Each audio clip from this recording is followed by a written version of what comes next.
For today's video guys, nagmix ako ng pinagsunugan ng mga damo at nagmix ako ng lupa dito. Kung tutusin guys, makikita nyo yung lupa dito ay napaka ganda kasi pinagsusunugan siya ng mga tubo. Kaya ito ang gagawin kong lupa sa aking itatanim na sayote.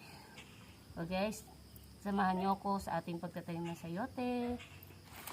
Ito ay guys ay nakapagpa-sibol ako ng sayote. Tatry natin. First time ko magpa-sibol dito ng sayote. Ayan. Kung makikita nyo guys, ito po siya. Ayan. May suloy na siya.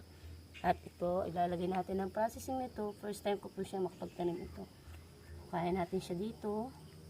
Ayan. Ito lang po ang ibabao natin dyan. Ayan. Okay. Ito po ay 5 days kong pinasuloy. Ayan. Bali tatlo sila guys. Ayan. Ayan yung ano niya. Ibang ano niya. Ayan.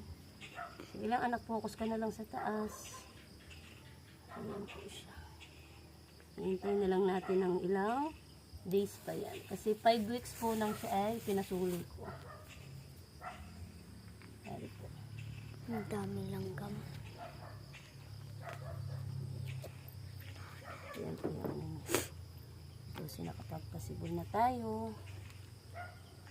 Okay, hanggang dito na lang guys. At update ko na lang kayo sa pag-usad ng ating sayote.